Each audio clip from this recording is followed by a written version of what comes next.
আচ্ছা, খেয়াল করেন আজকে হচ্ছে আমাদের ক্লাস 5। আমরা ক্লাস 4 কে কপি করে রিনেম করে নিচ্ছি।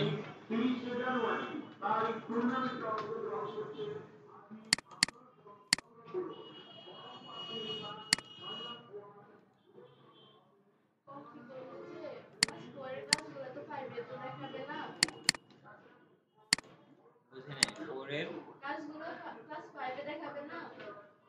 হ্যাঁ হ্যাঁ, তো আমরা এখন কি করবো, এই যে 4 এর যে কোডগুলো আছে এগুলো আমরা রিমুভ করে দেবো এখান থেকে। সেভ করলাম, আর এখানে হচ্ছে কি ক্লাস 5। এখন আমরা বুঝি নাই,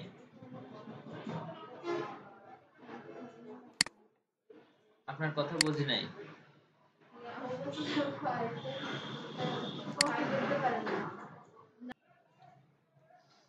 তো সবাই একটু খেয়াল করেন, আমরা যখন কোনো একটা ট্যাগ লিখি সেই ক্ষেত্রে ধরেন আমরা একটা h1 ট্যাগ লিখলাম, তখন আমাদেরকে লিখতে হয় লেস দেন, তারপর হচ্ছে কি ট্যাগ নেম, আবার গ্রেটার দেন, তারপর হচ্ছে কন্টেন্টটা থাকে।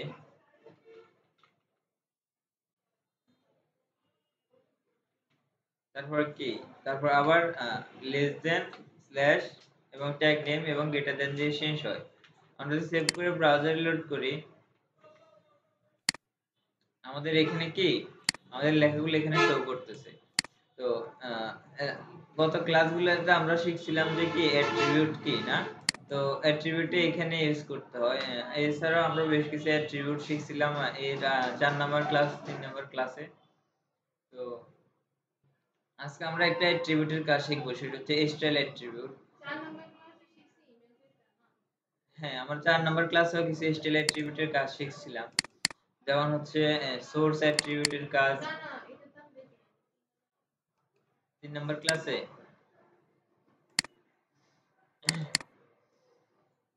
3 নাম্বার ক্লাসেও আমরা সোর্স অ্যাট্রিবিউট হাইপার রেফারেন্স অ্যাট্রিবিউটের কাজ শিখছিলাম। তো আজকে আমরা স্টাইল অ্যাট্রিবিউটের কাজ শিখব। তো স্টাইল অ্যাট্রিবিউট সব অ্যাট্রিবিউটের ব্যবহারের নিয়ম তো একই। প্রথমে কি অ্যাট্রিবিউট নেম দিতে হবে, তারপর ইকুয়াল তারপর ডাবল কোটেশন। এটার ভিতরে আমাদেরকে ভ্যালুটা দিতে হবে। যেমন আমরা চাইতেছি যে আমাদের এইখানের যে টেক্সট কালারটা আছে এটা চেঞ্জ হবে, এটার কালার দেখা যাবে কি অন্য আরেকটা কালার অথবা রেড দেখা যাবে। তো এটার জন্য আমাদেরকে যেটা করতে হবে, স্টাইল অ্যাট্রিবিউটের ভিতরে হ্যাঁ কালার লিখতে হবে। তারপর হচ্ছে একটা এটা কি বলে সেমিকোলন, আর হচ্ছে না একটা কোলন আর একটা স্পেস, তারপর হচ্ছে কালার নেমটা দিতে হবে কোলন। বুঝতে পারছেন? আরে এটুকু বুঝতে পারছেন? কালার দিয়ে একটা কোলন দিবেন, তারপর কালার নেম, তারপর হচ্ছে সেমিকোলন। তো এখন যদি সেভ করলাম, এখন যদি আমরা ব্রাউজার লোড করি, এখন হচ্ছে আমাদের কালারটা এখানে চেঞ্জ হয়েছে। বুঝতে পারছেন? হ্যাঁ হ্যাঁ। আচ্ছা, এখানে যদি আমরা সেমিকোলনটা না দিই শেষে, তো এখনো কিন্তু আমাদের কালারটা কাজ করবে, কিন্তু কোনো কিছু সমস্যা নাই, কিন্তু আমাদের মাস্ট বি এইভাবে লিখতে হবে। বুঝতে পারছেন? না আপনার না না এই আপনাকে আপনাকে যদি ধরেন যে কালার করতে হয়, তাহলে অবশ্যই কালার প্রপার্টিটা ইউজ করতে হবে আর কি। বুঝতে পারছেন? আচ্ছা, এখন একটা বিষয় হচ্ছে, আপনি যদি এখানে লাস্ট সবার শেষে যদি সেমিকোলন না ইউজ করেন, আপনার এখানে কালারটা হচ্ছে, কিন্তু আপনি যদি কোলনটা না দেন তাহলে কিন্তু কালারটা হবে না। আপনাকে মাস্ট বি এই সিনট্যাক্সটা ফলো করতে হবে। বুঝতে পারছেন? তো আপনাকে যেটা করতে হবে, প্রথমে স্টাইল অ্যাট্রিবিউটটা লিখতে হবে, তারপর হচ্ছে ইকুয়াল ডাবল কোটেশন, কোটেশনের ভিতরে কালার অ্যাট্রিবিউটটা কালার প্রপার্টিটা লিখতে হবে, তারপর হচ্ছে কি এখানে ভ্যালুটা দিতে হবে। বুঝতে পারছেন?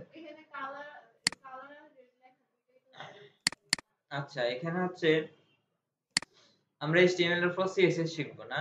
তো CSS এর কাজটা হচ্ছে কি কোন একটা ওয়েবসাইটকে ডিজাইনের কাজ করা। বুঝতে পারছেন? তো CSS আমরা তিন ভাবে করতে পারি। এক হচ্ছে আলাদা ফাইল নিয়ে, আর একটা হচ্ছে হেডের ভিতরে স্টাইল ট্যাগ দিয়ে,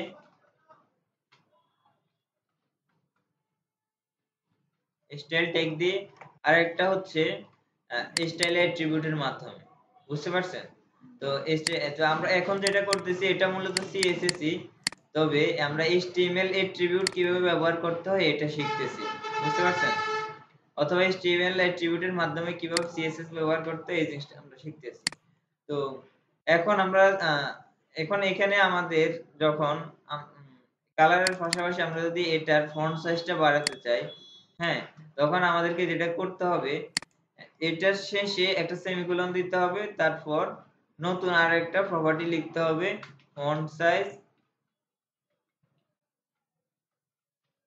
তারপর হচ্ছে একটা কি কোলন, আর হচ্ছে সেমিকোলন দিতে হবে ফন্ট সাইজ লেখার পরে। ধরেন আমরা 40 পিক্সেল লিখলাম, এখন আমরা সেমিকোলন দিলাম, সেভ করলাম। এখন যদি আমরা ব্রাউজার রিলোড করি, এখন আমাদের ফন্ট সাইজটা কি একটু বেড়ে গেছে না? বুঝতে পারছেন? তো এখন যদি আমরা এখানে সেমিকোলনটা উঠাই দিই, দেখবেন যে এখানে কিন্তু কালারটা কোনটাই কাজ করে না। তো আমরা যদি এখানে দুইটা প্রপার্টি লিখতে যাই, তাহলে আমাদের লেখা শেষে কি সেমিকোলন দিতে হবে। এই জিনিসটা বুঝছেন? যদি আমরা যে কোনো একটা লিখি, একটা প্রপার্টি লিখি, তাহলে সেমিকোলন না দিলেও সমস্যা নাই। তবে যদি আমরা একের অধিক আমাদের প্রপার্টি লিখতে হয়, তাহলে আমরা কি করব? তখন আমাদের সেমিকোলন লেখা শেষে মাস্ট বি দিতে হবে। বুঝতে পারছেন? এটা ছাড়া আমরা যেটা করতে পারি, আমরা চাইলে যে লেখাটা আছে এখানে হচ্ছে গিয়ে টেক্সট কালারটা আসছে এবং ফন্ট সাইজটা আসছে, আমরা চাইলে এটার ব্যাকগ্রাউন্ড কালার নিয়ে আসতে পারি। এটা করার জন্য আমাদেরকে যেটা করতে হবে, ব্যাকগ্রাউন্ড প্রপার্টিজ করতে হবে, ব্যাকগ্রাউন্ড কালার।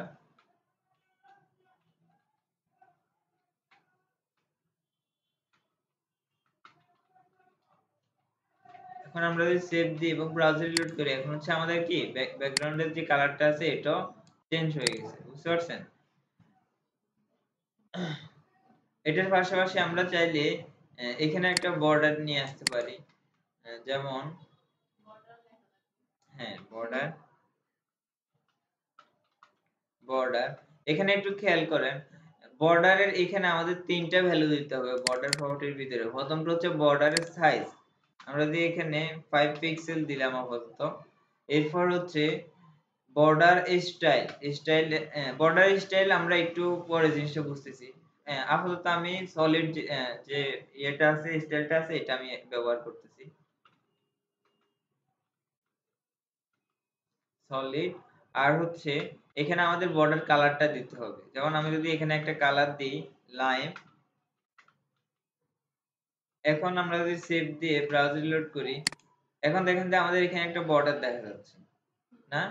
তো আমরা যদি এটার এখানে যে 5 পিক্সেল দিছি, এটাকে আরেকটু বাড়াই দিই, 50 পিক্সেল দিই, দেখুন যে বর্ডারটা কি 50 পিক্সেল জায়গা জুড়ে চলে আসবে। আচ্ছা, এরপর হচ্ছে আমরা লাইনের পরিবর্তে যদি এটা একটা কালারের নাম, আপনি যদি হ্যাঁ আপনি যদি একটা কালারের নাম দিতে পারেন। হ্যাঁ হ্যাঁ বর্ডার কালার, মানে বর্ডার কালার না, আপনি যদি হ্যাঁ হ্যাঁ আমরা যদি এখানে ব্লু লিখি, তাহলে আমাদের ব্লু কালার দেখাবে। বুঝতে পারছেন? আমরা যেই কালারটাই লিখবো, আমরা যে কালারটা লিখবো ওই কালারটা এখানে আসবে। বুঝতে পারছেন? আর এই সলিড হচ্ছে স্টাইল, যেমন হচ্ছে এখানে দেখেন, এখানে এটা কি সোজা একটা লাইন আকারে আমাদের বর্ডারটা শো করতেছে, কিন্তু কিছু কিছু জায়গায়, অথবা আপনারা যে সময় বেসিক অফিস অ্যাপ্লিকেশন শিখছিলেন, ওই সময় বর্ডার কিন্তু অনেক ভাবে দেওয়া যেত, ডটেড, ড্যাশেড। তো এখানেও এরকম ভাবে দেওয়া যায় যে ডটেড। তো এই জিনিসটা আমরা আস্তে আস্তে দেখবো, সিএসএস এর মাধ্যমে এই জিনিসগুলো আরেকটু ভালোভাবে করা যায়। আপাতত আমরা এভাবে শিখে রাখতেছি। বুঝতে পারছেন? তো তো এটা হচ্ছে আমাদের এই স্টাইল প্রপার্টি আর কি, স্টাইল অ্যাট্রিবিউট, সরি স্টাইল অ্যাট্রিবিউটের মাধ্যমে আমরা সিএসএস কে এইচটিএমএল এর ভিতরে এভাবে ব্যবহার করতে পারবো। বুঝতে পারছেন? আচ্ছা, এই জিনিসটা একটু প্র্যাকটিস করেন। আচ্ছা, ফন্ট সাইজের এখানে আপনি যেটা বলছেন যে 40 px কেন লেখা লাগবে, এখানে যদি আপনি এখানে আরো বেশ কিছু বিষয় আছে, এগুলো আমরা আস্তে আস্তে দেখবো। আপনি যদি এখানে পিক্সেল না লিখে যদি পার্সেন্ট লিখেন, তাহলেও কাজ করবে। আবার এখানে যদি আপনি পিক্সেল না লিখে যদি র্যাম লিখেন তাহলে কাজ করবে। এরকম আরো অনেক ভাবে যে আমাদের সাইজটা ডিফাইন করতে হবে। হ্যাঁ, না না, অনলি সংখ্যা লিখলে কাজ করবে না।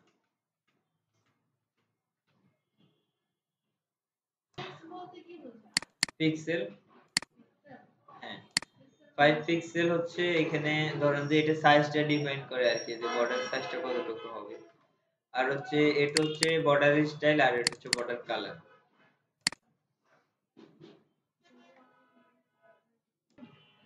আচ্ছা, বর্ডার এখানে যে প্রপার্টিটা আছে এটার ভিতরে তিনটা ভ্যালু হয়। একটা হচ্ছে কি, একটা হচ্ছে সাইজ, আর একটা হচ্ছে স্টাইল, আর একটা হচ্ছে কালার। তো আমরা যদি না, এটা লেখার প্রয়োজন হয় না, এটা হচ্ছে আর বর্ডার আমাদের যে সিএসএস প্রপার্টিটা আছে এটার ভিতরে আমাদের কালার, তারপর হচ্ছে কি এখানে একটা স্পেস দিতে হবে, তারপর হচ্ছে স্টাইল আর হচ্ছে কি এটা হচ্ছে সাইজ, তারপর হচ্ছে স্টাইল আর একটা হচ্ছে কালার। বুঝতে পারছেন? তো এটার ভিতরে আমরা চাইলে তিনটা ভ্যালু অ্যাড করতে পারবো। বুঝতে পারছেন? এখন আপনি যদি চান যে আলাদা আলাদা ভাবে করবেন তাহলে আপনাকে এভাবে লিখতে হবে যে বর্ডার হাইফেন সাইজ। এখানে আপনি শুধু যেকোনো একটা ভ্যালু দিতে পারবেন। বুঝতে পারছেন? এখানে কিন্তু আপনি চাইলে স্টাইল অথবা কালার লিখতে পারবেন না, এখানে সাইজে দিতে পারবেন। আবার আপনি এভাবে লিখতে পারেন যে বর্ডার স্টাইল এসটি, এখানে আপনি শুধু স্টাইলটাই লিখতে পারেন কিন্তু কালারটা লিখতে পারবেন না। বুঝতে পারছেন? তো আপনি যদি শুধু বর্ডার ইউজ করেন এই বর্ডারের ভিতরে আপনি কালার, স্টাইল, সাইজ সবগুলো একসাথে দিতে পারবেন। আমি এখানে স্টাইল ইউজ করি, আমি শুধু বর্ডার ইউজ করছি, বর্ডারের ভিতরে আমি তিনটা একসাথে দিতে পারবো।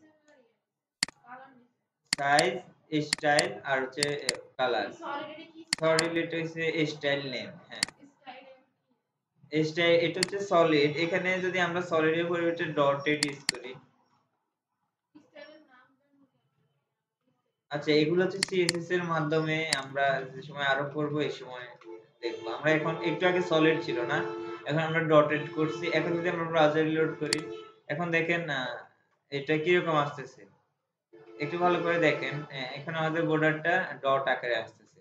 এরকম ড্যাশ শেড আছে, আর কয়েকটা ফেল আছে যে সময় আমরা সিএসএস করব ওই সময় এই জিনিসগুলো আরো একটু ভালোভাবে জানবো। কারণ হচ্ছে এই বিষয়গুলো হচ্ছে এই বিষয়গুলোই হচ্ছে কি সিএসএস। আমরা জাস্ট HTML অ্যাট্রিবিউট হিসেবে এই বিষয়গুলো একটু ধারণা নিতেছি। বুঝতে পারছেন? এর ভিতরে শুধু এটা হচ্ছে H1 এর কন্টেন্ট তো আমরা হেডিং হিসেবে ব্যবহার করতেছি। তো এই কন্টেন্ট তো ধরেন যে আমরা যে কোনো সময় চাইলে ডিজাইন করতে পারবো। এর জন্য আমরা চাই এখানে স্টাইল অ্যাট্রিবিউটের মাধ্যমে ডিজাইন করতে পারবো। হ্যাঁ, আপনি যে কোনো ট্যাগের ভিতরে স্টাইলটা করতে পারেন। আপনি যদি ধরেন যে আমরা এটা ডাবল করতেছি, এটা একটা কন্ট্রোল শিফট ডি প্রেস করে ডাবল হয়। শিফট ডি, হ্যাঁ। এখন একটু খেয়াল করেন, এখানে যদি আমি H1 ট্যাগের পরিবর্তে এখানে ফ্রি ট্যাগ দিই এবং সেভ করে ব্রাউজার লোড করি, এখন দেখবেন যে নিচের এটা কিন্তু ফ্রি ট্যাগ। বুঝতে পারছেন? ফ্রি ট্যাগের ভিতরে কিন্তু সেম জিনিসটা কাজ করতেছে। হ্যাঁ, ফ্রি ট্যাগ এটা বোঝার জন্য আপনাকে ফন্ট সাইজটা যদি উঠে দেন তাহলে বুঝতে পারবেন যে এটা ফ্রি ট্যাগ। এই দেখেন এটা কিন্তু ফ্রি ট্যাগ এবং এই ফ্রি ট্যাগের ভিতরে কিন্তু এগুলো কাজ করতেছে। বুঝতে পারছেন? কি বুঝি নাই?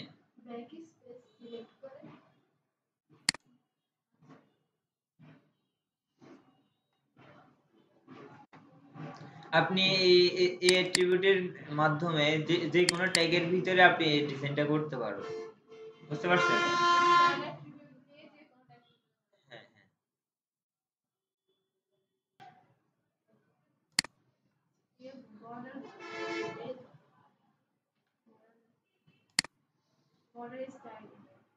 হ্যাঁ।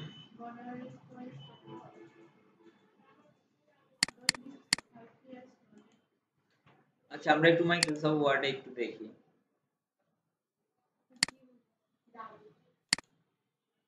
মাইক্রোসফট ওয়ার্ডের ভিতরে আমরা লিস্ট ইউজ করতে পারতাম না, এরকম এরকম ডট আকারে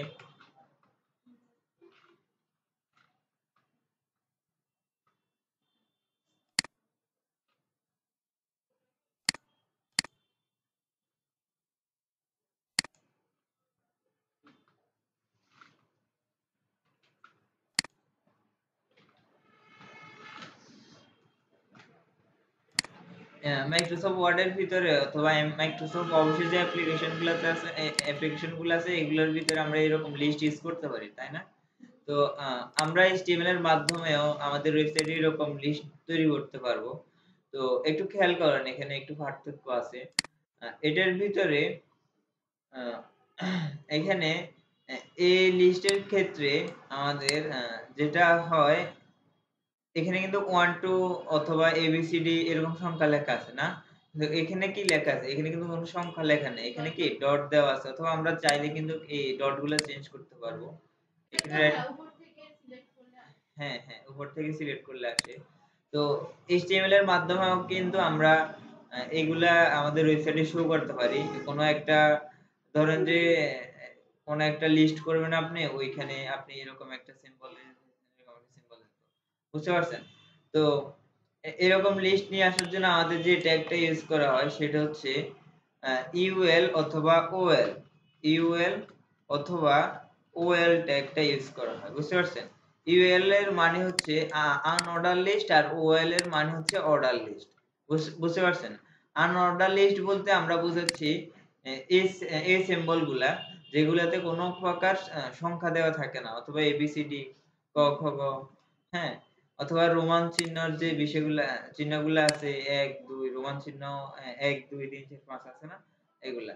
তো এগুলো হচ্ছে গিয়ে আনঅর্ডার লিস্ট। আর যেগুলোতে কি বিভিন্ন চিহ্ন দেওয়া থাকবে, 1 2 দেওয়া থাকবে, ক খ দেওয়া থাকবে, রোমান চিহ্ন দেওয়া থাকবে, এগুলো হচ্ছে কি অর্ডার লিস্ট। বুঝতে পারছেন? তো আমরা দেখি আস্তে আস্তে একটা একটা করে। তো আমরা প্রথমে দিব ওএল, মানে হচ্ছে কি অর্ডার লিস্ট। অর্ডার লিস্টের ভিতরে আরো একটা ট্যাগ হবে, সেটা হচ্ছে এলআই, লিস্ট আইটেম। বুঝতে পারছেন? অর্ডার লিস্টের ভিতরে হবে লিস্ট আইটেম। তো আমাদের এখানে একটা আইটেম আছে, ধরেন যে কি ওআর এন অরেঞ্জ, সেভ করলাম। এখন যদি আমরা ব্রাউজারে লোড করি, আমাদের ওয়ার্ড ফাইলটা এখন আর নেই, লাগবে না। আচ্ছা, এটা সেভ সেভেছে, সেভ সেভ করলাম। এখন যদি আমরা ব্রাউজারে লোড করি, এখন দেখবেন যে আমাদের এখানে 1 লিখে অরেঞ্জ লেখাটা চলে আসছে এখানে। বুঝতে পারছেন? তো এখন যদি আমরা এখানে আর নিচে আরেকটা এলআই দিই, এখানে ধরেন যে ম্যাঙ্গো, হ্যাঁ হ্যাঁ, ওএল ট্যাগ একটাই হবে, আর যতগুলো আপনি আইটেম রাখতে চান সবগুলো আইটেমে এলআই এর ভিতরে রাখতে হবে। পাশে পাশে বসানো যাবে, কিন্তু জিনিসটা সুন্দর দেখা যায় না। বুঝছেন? না, ব্রাউজারে কিন্তু পাশাপাশি দেখাবে না।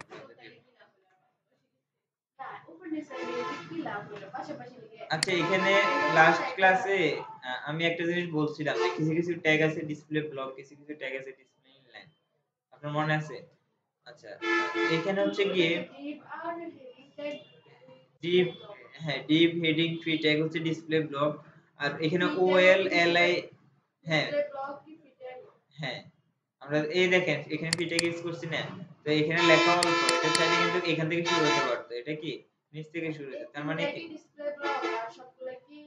না, এটা অনেক ট্যাগ আছে যেগুলো ডিসপ্লে ব্লক, যেটা আপনাকে করে করে বুঝতে হবে। বুঝি নাই। না না না, সবগুলা ধরেন যে H1 থেকে H6 পর্যন্ত এগুলো হচ্ছে ডিসপ্লে ব্লক। আর স্মার্ট ট্যাগ অথবা audio tag, video tag, image tag, anchor tag. Anchor tag বলতে আমরা এই ট্যাগকে বোঝাচ্ছি। এই ট্যাগগুলো হচ্ছে ডিসপ্লে ইনলাইন। তো ডিসপ্লে ব্লক এবং ইনলাইনের ভিতরে পার্থক্য হচ্ছে, ব্লকটা হচ্ছে ধরেন আপনি এখানে যদি একটা ওয়ার্ডও রাখেন, এটা এখান থেকে এখান পর্যন্ত পুরো জায়গাটা দখল করে রাখবে, কারোর জন্য সে জায়গা দিবে না। বুঝতে পারছেন? যেমন এখানে অরেঞ্জের বিষয়ে আসেন, এখানে কিন্তু সে তার সে এতটুকু জায়গা দখল করেছে, কিন্তু সে জায়গা নিচে কতটুকু, এই পুরো লাইনটা না, সে ইচ্ছে করলে এইগুলা কি ছেড়ে দিতে পারতো আরেকটার জন্য। বুঝতে পারছেন? হ্যাঁ, কিন্তু স্পান এগুলো হচ্ছে কি ডিসপ্লে ব্লক এলিমেন্ট। আর যদি আমরা স্প্যান ট্যাগ অত একটা ইনলাইন এলিমেন্ট দেখতে চাই, আমরা একটা एग्जांपल দেখতে পারি, সেটা হচ্ছে স্প্যান ট্যাগ। স্প্যান ট্যাগের ভিতরে আমরা কিছু টেক্সট রাখলাম লরেন। এখানে যদি আমরা আরেকটা ট্যাগ দিই, এখন যদি আমরা সেভ করে ব্রাউজারে লোড করি, দেখবেন যে দুইটা পাশাপাশি চলে আসছে। কিন্তু আমরা এগুলা কি নিচে নিচে লেখার পরে কিন্তু এগুলা পাশাপাশি আসছে, কারণ হচ্ছে কি এগুলা ডিসপ্লে ব্লক, ডিসপ্লে ইনলাইন। হ্যাঁ, হ্যাঁ, আমি শুরুতে আপনাদেরকে একটা জিনিস বলছিলাম, যেটা হচ্ছে আমাদের HTML এ যে ট্যাগ গুলা আছে সবগুলা ট্যাগের কাজ অলরেডি ব্রাউজারে বলে দেওয়া আছে। যে কোনটা কিভাবে শো হবে। বুঝতে পারছেন? তো ঠিক এভাবে আমরা যদি এল এর ভিতরে কোনো লেখা রাখি সেগুলো হচ্ছে হ্যাঁ, ডিসপ্লে ব্লক আকারে হবে। তো এগুলা নিচে, নিচে একটার পর একটা আসবে। আমরা যদি এখানে আরেকটা আ আ আইটেম রাখতে চাই li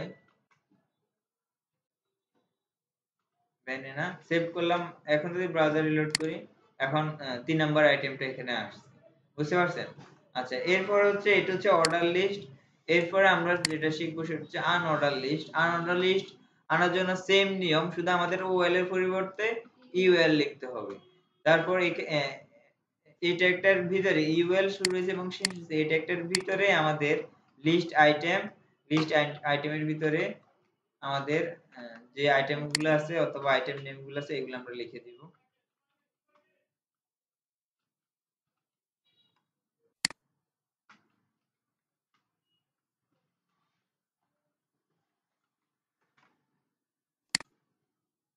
আচ্ছা, এখন হচ্ছে এগুলো আনঅর্ডার লিস্ট, এগুলো হচ্ছে কি এইভাবে শো হবে।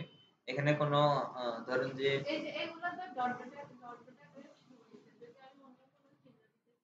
হ্যাঁ, এগুলো আপনি চেঞ্জ করতে পারবেন। এটা হচ্ছে গিয়ে স্টাইল স্টাইল অ্যাট্রিবিউট ইউজ করেন। তারপর হচ্ছে লিস্ট স্টাইল টাইপ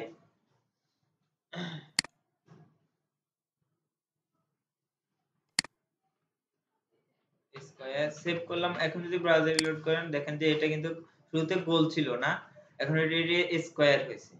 বুঝতে পারছেন? হ্যাঁ, তো এরকম আরো বেশ কিছু বিষয় আছে যেগুলো আমরা CSS করার সময় দেখব। বুঝতে পারছেন? তো এই জিনিসগুলো হচ্ছে মূলত CSS এর বিষয়।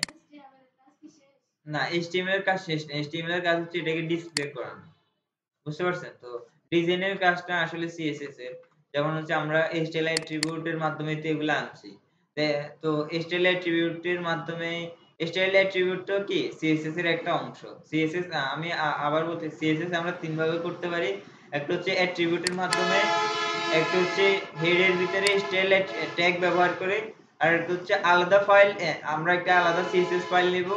CSS ফাইলকে আমরা HTML এর সাথে কানেক্ট করার জন্য আমরা লিংক ট্যাগ ইউজ করব। তারপর ওই আলাদা ট্যাগ ফাইলের ভিতরে আমরা CSS কোডগুলা করব। বুঝতে পারছেন? তো CSS আমরা যেভাবে করব তার ভিতরে একটা নিয়ম হচ্ছে কি স্টাইল অ্যাট্রিবিউট। বুঝতে পারছেন? তো আমরা মূলত এখানে CSS ই করতেছি, যে এখানে উপরে আমরা যে কালার করলাম, ব্যাকগ্রাউন্ড কালার করলাম, ফন্ট সাইজ দিলাম, এগুলা CSS। আবার এখানে যে স্টাইল অ্যাট্রিবিউট এর মাধ্যমে আমরা যে লিস্ট স্টাইলটা চেঞ্জ করলাম এটাও CSS। বুঝতে পারছেন? আমরা শুধু এখানে কিভাবে অ্যাট্রিবিউটের HTML এর অ্যাট্রিবিউট ব্যবহার করতে হয় অথবা HTML এর অ্যাট্রিবিউট ব্যবহার করার মাধ্যমে কিভাবে CSS ইউজ করতে হয় সেটা দেখছি। বুঝতে পারছেন? তো এই জিনিসগুলো আমরা CSS এ আবার দেখব যখন আমরা CSS শুরু করব। তো আপাতত এই জিনিসগুলো এখান পর্যন্তই দেখে রাখুন। বুঝতে পারছেন? এখন UL এবং OL এর ভিতরে কোনো সমস্যা আছে আপনাদের যে বুঝতে পারেন নাই? আচ্ছা, এই ২ টা জিনিস প্র্যাকটিস করেন। আচ্ছা, এখানে যদি আমরা এখানে আগে গোল একটা চিহ্ন ছিল না? যদি আমরা পূর্বের অবস্থায় ফিরে যেতে চাই তাহলে আমাদেরকে যেটা করতে হবে ডি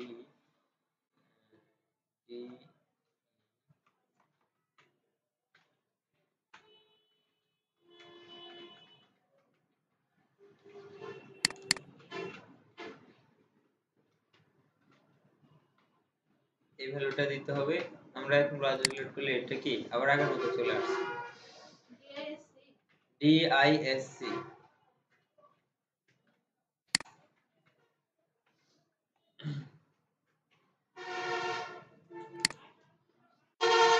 আচ্ছা, এবার হচ্ছে আমরা টেবিল নাম শুনছি না? আমরা মাইক্রোসফট ওয়ার্ড করার সময় আমরা টেবিল জিনিসটার সাথে পরিচয় হয়েছি। আমরা যদি এখানে দেখি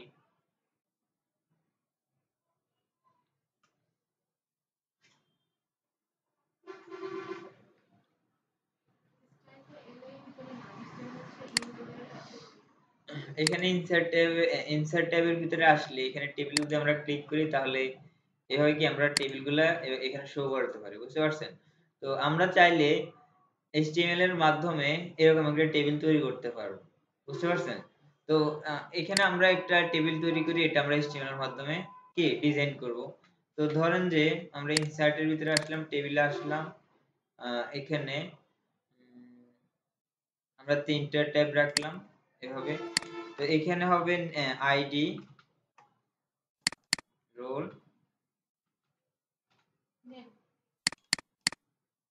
এটাকে সেন্টারে নিয়ে আসার জন্য এটা দিতে হবে। আর এটা হচ্ছে নেম, আর হচ্ছে এগুলা বোল্ড থাকবে, ফন্ট সাইজ থাকবে আর একটু বেশি। আর এখানে হচ্ছে ধরেন আইডি 1, আর হচ্ছে এখানে হবে রোল, ধরেন যে 65, না আমি এখন ষষ্ঠ সেমিস্টারে। বুঝি নাই ষষ্ঠতে আমরা মানে ষষ্ঠ সেমিস্টারে আমরা যারা ছিলাম আমরা সবাই মিলে একটা ক্লাস পার্টি করছিলাম। আর হচ্ছে নেম ধরেন যে রাকিব। সেমিস্টার গুলো জোড়ায় জোড়ায় থাকে, যেমন 1 3 5 7 2 4 6 8। আর হচ্ছে ধরেন এটা হচ্ছে আইডি 2, এটা হচ্ছে কত 66, আর এটা হচ্ছে এখানে দিতে পারি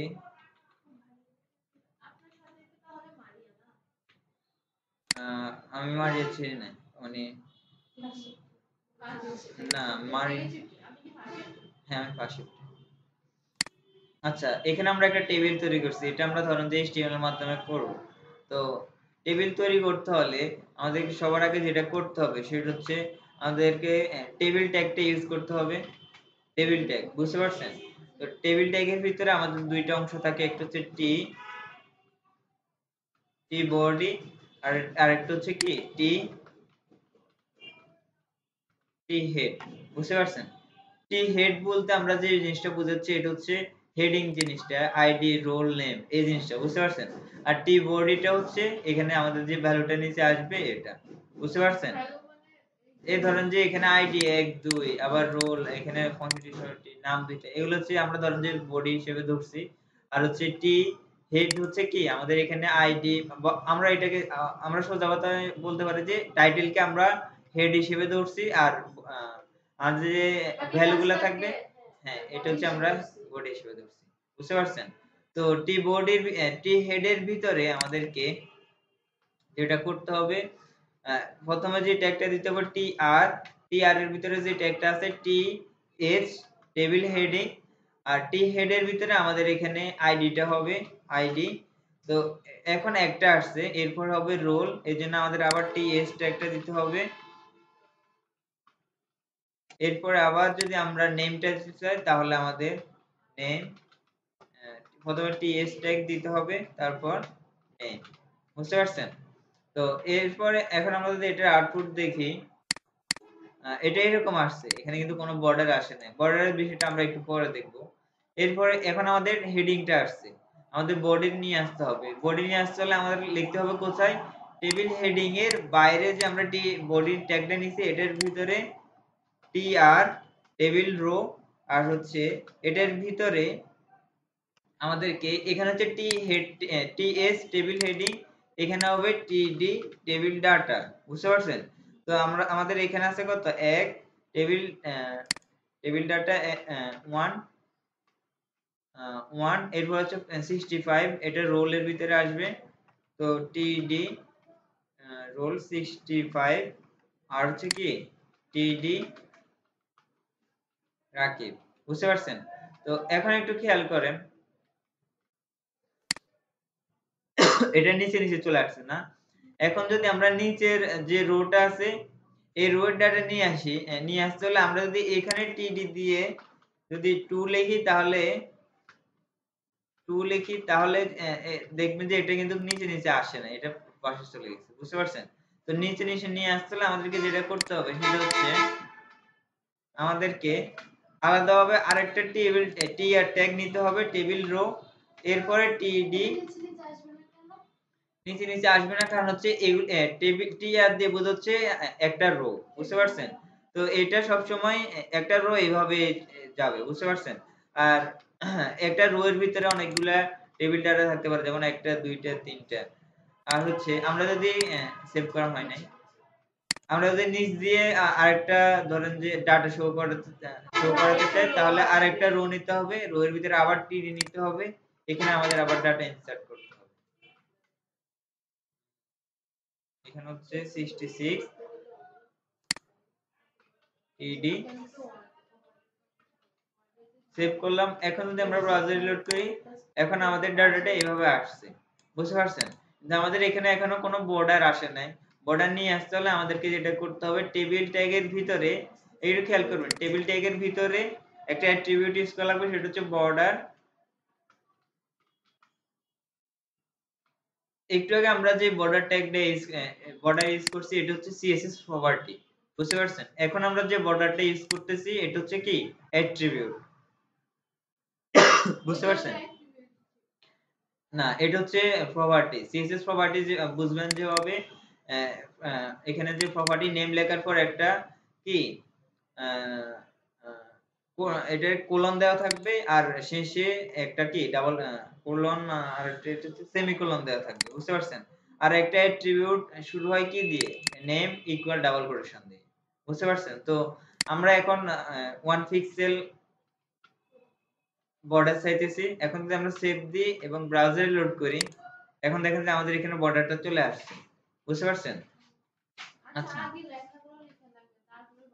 আপনি যদি টেবিল তৈরি করার সময় এখানে বর্ডারটা নিয়ে দেন, তাহলে সমস্যা নাই। আপনি যে কোনো সময় দিতে পারবেন। আপনি যদি ধরেন এগুলো লেখার আগে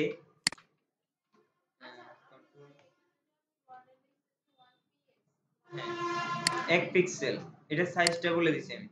আচ্ছা, আমি বলতেছি এখানে যদি আপনি টেবিল তৈরি করার সময় ধরেন যে আপনি কিছুই লিখলেন না, না, নিচে শুধু টেবিল ট্যাগটাই লিখছেন। এখন নিচে রেগুলার আগে যদি আপনি বর্ডারটা লিখে দেন 1 পিক্সেল, তখন যদি আপনি এরপরে যদি আপনি নিচে লেখাগুলো দেন, তখন কিন্তু বর্ডারটা শো হবে, বুঝতে পারছেন? কিন্তু চেঞ্জ কিন্তু হবে না, আপনি যে কোনো সময় দিতে পারবেন।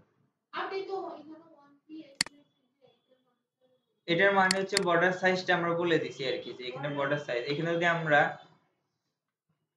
1 পিক্সেলের পরিবর্তে ধরেন যে 5 পিক্সেল দিলাম, সেভ দিলাম। এখন যদি আমরা ব্রাউজার লোড করি, এখন এখানে 5 পিক্সেলের বর্ডারটা আসছে।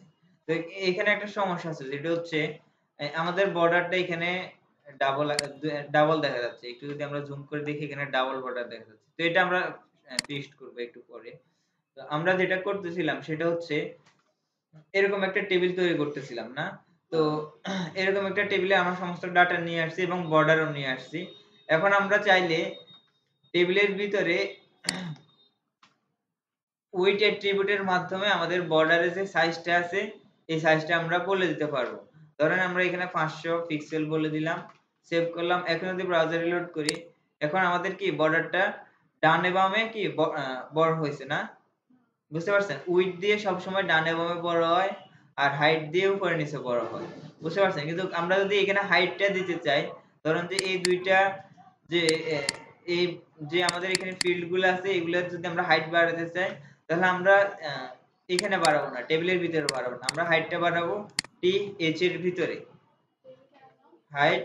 আচ্ছা, আমরা এখানে হাইটটা প্রথমে দিয়ে দেখি কাজ করে কিনা। হাইট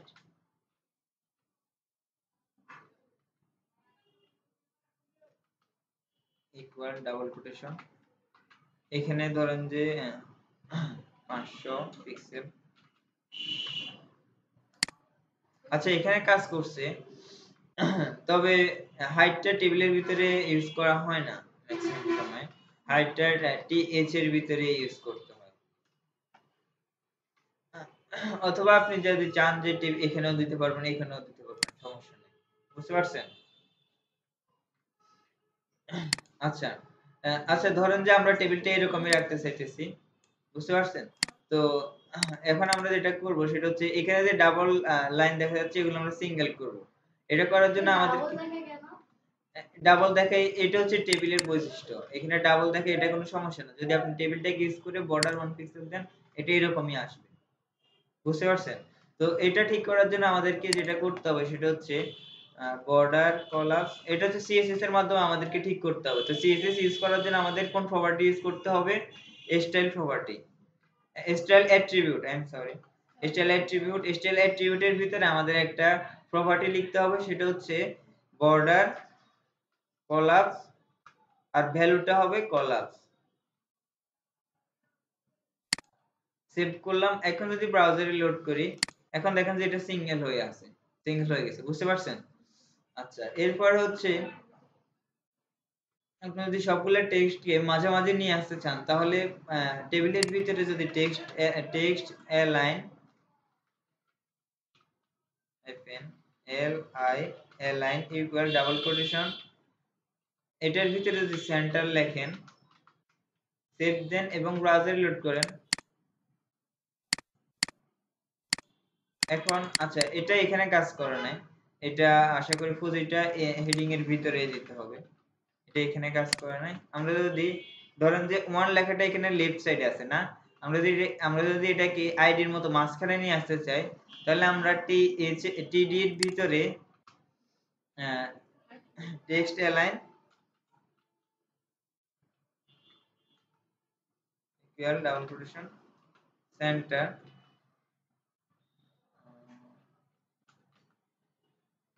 সেভ দিলাম, ব্রাউজার ইউজ করব। আচ্ছা, এটা এখনো কাজ করে নাই, কারণ হচ্ছে আমরা সিএসএস প্রপার্টির ভিতরে লিখতে হবে। এটা আমরা এখান থেকে কাট করে নিচ্ছি। উপরেরগুলো কেন যে মাঝখানে আসছে? উপরেরগুলো মাঝখানে আসছে কারণ হচ্ছে টি হেডের ভিতরে লিখছি এইজন্য, বুঝতে পারছেন? টি হেডের ভিতরে লেখার কারণে এগুলো মাঝখানে আসছে, আর এগুলো আমরা আলাদা ট্যাগের ভিতরে লিখছি টি বোর্ডের ভিতরে, যার কারণে এগুলা লেফট সাইড থেকে শুরু হয়েছে, বুঝতে পারছেন? তো আমরা যদি এখানে স্টাইল অ্যাট্রিবিউট অলরেডি দেওয়া আছে, আমরা যদি এখানে টেক্সট লাইন সেন্টারটা দিই, সেভ করে ব্রাউজার লোড করি, এখন দেখবেন যে সবগুলা মাঝখানে বরাবর চলে আসছে, বুঝতে পারছেন? একটু আগে কাজ করে নাই, কারণ হচ্ছে এটা আমরা স্টাইল অ্যাট্রিবিউটের ভিতরে লিখি নাই, বুঝতে পারছেন? এখানে টেক্সট এলাইন যে প্রপার্টিটা আছে, এটা সিএসএস প্রপার্টি, যার কারণে এটা আমাদের স্টাইল অ্যাট্রিবিউটের ভিতরে লিখতে হবে, তাহলে কাজ করবে, বুঝতে পারছেন? এখন এখানে আমরা আজকে যে কাজগুলা শিখলাম, UL, order list, unorder list এবং টেবিল, এই তিনটার ভিতরে কোনো সমস্যা আছে কিনা? হ্যাঁ, এটা করে নেন। হ্যাঁ, টেবিলের ভিতরেও কালার করবে। আমরা স্টাইল অ্যাট্রিবিউটের মাধ্যমে যদি উপরের ভ্যালুগুলো দিই, তাহলে এগুলো কাজ করবে এখানে। যেমন হচ্ছে স্টাইল অ্যাট্রিবিউট এখানে অলরেডি দেওয়া আছে, আমরা এখানে সেমিকোলন দেওয়ার পরে এখানে যেটা করব, একটা স্পেস দিয়ে যদি আমরা ব্যাকগ্রাউন্ড স্টাইলটা একবার দিলে হবে, ডাবল কোটেশনের ভিতরে সবগুলো লিখতে হবে। হ্যাঁ হ্যাঁ, আচ্ছা, এখানে ব্যাকগ্রাউন্ড কালার যদি আমরা এখানে রেড লিখি, সেভ করলাম। এখন যদি আমরা ব্রাউজারে লোড করি, এখন এখানে আমাদের কি এটা ব্ল্যাক, রেড কালারে আসছে। ঠিক সেম ভাবে আমরা উপরে যে ভ্যালুগুলো এখানে দিয়েছি, এখানে সবগুলো এড করতে পারবো, বুঝতে পারছেন?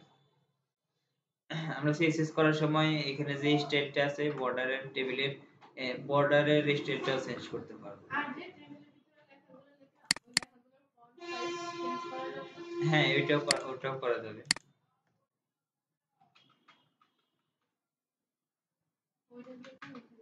ফন্ট সাইজ 20 পিক্সেল যদি আমরা দিই, সেভ করলাম। এখানে যদি ব্রাউজারে লোড করি, এখানে এটা ফন্ট সাইজটা একটু বাড়ছে, বুঝতে পারছেন?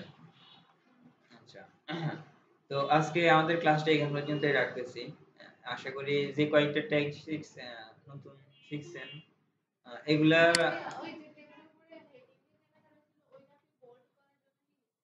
এটা এগুলা এখানে বোল্ড করার জন্য কিছু নেওয়া লাগে না। এখানে এসে একটু খেয়াল করেন, এখানে হচ্ছে টি এস লিখছি আর এখানে টি ডি লিখছি না। তো টি এস, যে টি এস এর ভিতরে যদি কিছু লেখেন, তাহলে এটা অটোমেটিক বোল্ড হয়ে যায়। যেমন যদি আমরা এখানে টি ডি এর পরিবর্তে টি এস লিখি, সেভ করলাম। এখন যদি আমরা ব্রাউজার লোড করি, এখন দেখেন যে ওয়ানটা কিন্তু বোল্ড হয়ে গেছে, বুঝতে পারছেন? তো হেডিং এর ভিতরে যদি আমরা কোনো লেখাকে বোল্ড করতে চাই, তাহলে টিএস দেব আর কি। আর এটা এমনিতে হয় TS TR, table head TR আর টিএস, এটা এভাবে হয়। আর টেবিল বডিতে যদি আপনি বোল্ড করতে চান, তাহলে স্টাইল অ্যাট্রিবিউট ব্যবহার করে ফন্ট উইথ বোল্ড লিখতে হবে, অথবা এটাকে এইভাবে করতে পারেন, বি ট্যাগ